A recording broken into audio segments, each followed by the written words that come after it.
अस्सलामुअलैकुम वरहमतुल्लाहि वबरकातुह। આ છે મહારાષ્ટ્રનું એક ગામ ખાપર. વિડીયો કરવાનો મકસદ એ છે કે આ ખાપરની જુમા મસ્જિદ છે.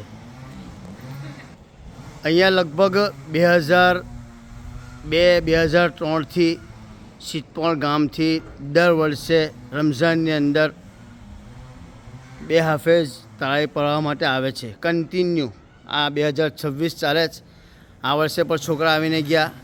મૌલાના શૌકત બલ્લા અને મૌલાના હનીફ આકુબતનો આ સિલસિલો જે લોકોએ 2002-2003માં બધાથી પહેલાં મહારાષ્ટ્રના ખાપર ગામે આ જુમા મસ્જિદમાં તાળી પડાવવા આવ્યા હતા, ત્યાં પછીથી લઈને આજ સુધી લગભગ 24-25 વર્ષ થઈ ગયા. એ સિલસિલો અલ્હમ્દુલિલ્લાહ જારી છે. ને મૌલાના સફરાજ સાહેબ જે સિત્તોણ જુમા મસ્જિદના ઇમામ છે એ અત્યારે ફિકર રાખીને છોકરાઓને તરાવી માટે રમઝાનમાં અહીંયા મોકલે જ છે. મહારાષ્ટ્રની અક્કલકોવાથી 10 કિલોમીટર પહેલાં આ ખાપર ગામ આવેલું છે. પહેલાં મસ્જિદ જૂની હતી પણ અત્યારે માશાલ્લાહ નવી બનાવી કરેલી છે જુમા મસ્જિદ. જો આલિશાન મસ્જિદ છે. અલ્લાહથી દુઆ કરીશ કે ઇન્શાઅલ્લાહ અમારા ગામથી જે હુફાઝે કિરામ આવે છે એ સિલસિલો આ મસ્જિદની અંદર કયામત સુધી જારી રહે એવી દુઆ છે. ચાલો દુઆમાં યાદ.